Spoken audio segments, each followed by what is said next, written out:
video, I am going to discuss about official languages of India. Continuation to the previous video, languages of India. According to Article 343, Clause 1, it states that official language of the Union Government shall be Hindi in Devanagari script. The script used for Hindi is Devanagari script. According to Article 343, Clause 1, that Union Government declared Hindi as official language. Parliament decided Hindi as an official language after 15 years of commencement of Constitution. After 50 years of commencement of Constitution, Government of India declared Hindi as an official language. Before that 15 years, English English continued as a official language up to 15 years, and after the 15 years of commencement of Constitution, this Hindi replaced English as official language. At that time, many protests took place. This led to the protests all over the nation by non-Hindi speaking communities. After declaring Hindi as an official language, many non-Hindi speaking communities started protesting against that rule. As a result of this, government enacted Official Language Act in 1963. As a result of that protest, Government of India enacted Official Language Act in 1963. This act tells that Hindi with Devanagari script as official language and English as the subsidiary official language. This Official Language Act in 1963 tells us that Hindi is the official language and English is a subsidiary official language, and this satisfied many non-Hindi speaking people. According to the Constitution, Indian states have their own right to choose their official language at the state level. Hindi is the official language at national level, but in state level, it is their own right to choose the official language of states.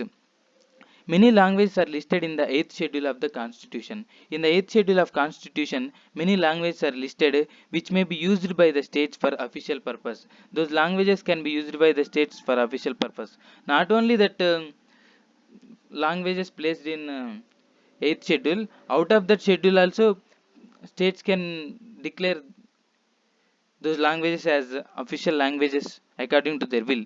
Initially, 14 languages are selected under the 8th schedule. Initially, 14 languages are selected by the government under the 8th schedule. What are those 14 languages? Assamese, Hindi, Malayalam, Punjabi, Telugu, Bengali, Kannada, Marathi, Sanskrit, Urdu, Gujarati, Kashmiri, Odia and Tamil. These are the 14 languages initially placed by the Indian government in 8th schedule.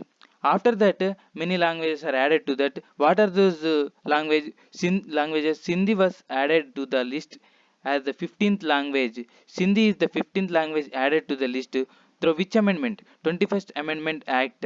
Next, Konkani, Manipuri and Nepali were added through 71st Amendment Act in 1992.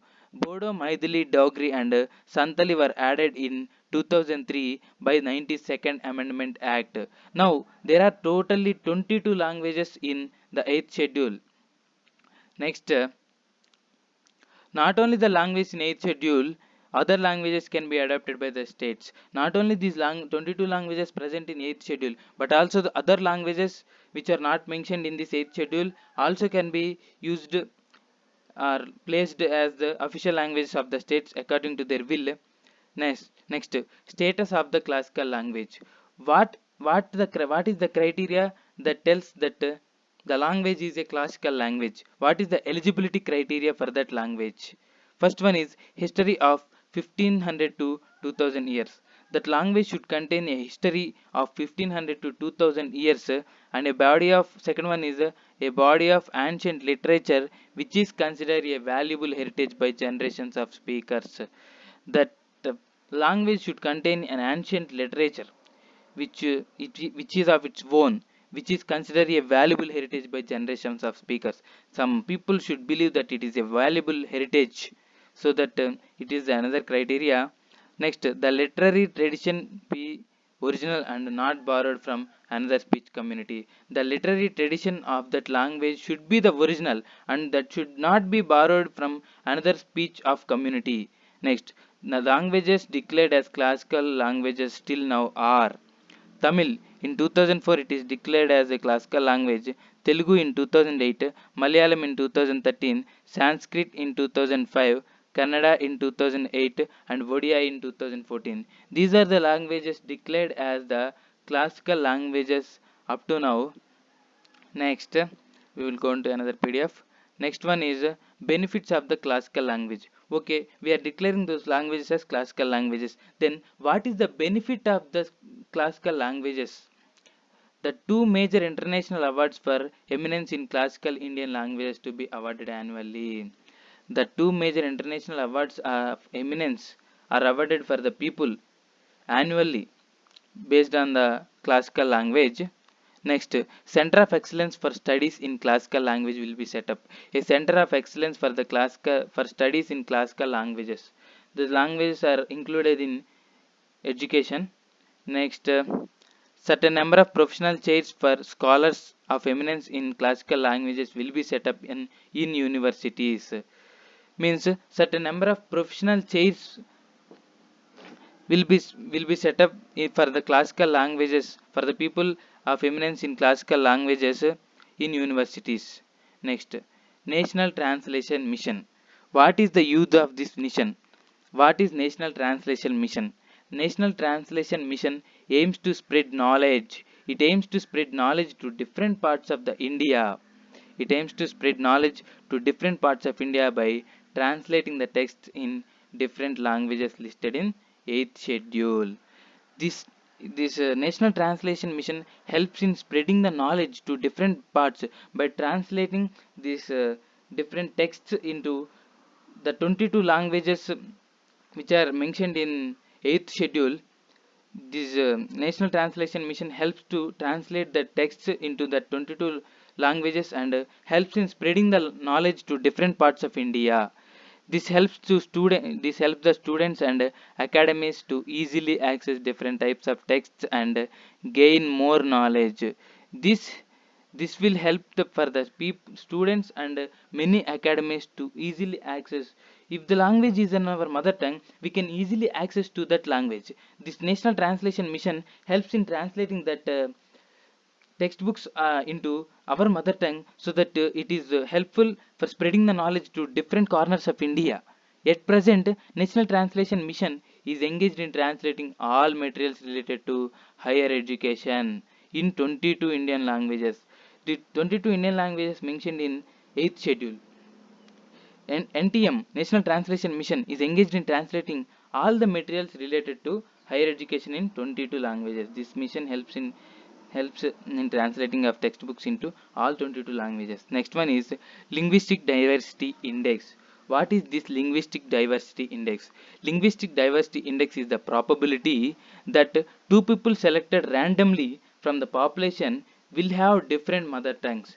This tells us that two people selected from the population randomly will have different mother tongues. It ranges from 0 to 1. If the two people selected have same mother tongue, it is 0, and if the two people selected have different mother tongues, then it is 1. Next one is lingua franca. It is a language used to make conversation between the persons having different mother tongue. It is the third language which helps for the two people to discuss and make conversation about the business or education or trade, anything. It is also known as a bridge language between the people, common language between the people, and a trade language and vehicular language. These lingua franca has many names. Next, ancient scripts of India. What are these ancient scripts? A ancient script is a writing system. It is a writing system. It is standard for representing spoken language. We will speak Telugu, we will speak English, we will speak Hindi. That language is written on paper and rocks. This script is very useful for writing this spoken language on the paper. Next, Brahmi script is the mother of all script. Brahmi script is the oldest script and it is called as the mother of all the scripts. Next, different types of scripts are in the script, Brahmi script, Gupta script, Kharoshthi script, Vatteluttu script, Kadamba script, Grantha script, Sarada script, and Gurmukhi script, Devanagari script, Modi script, and Urdu script. These are the different types of scripts mentioned. This is about Indian languages. Thank you.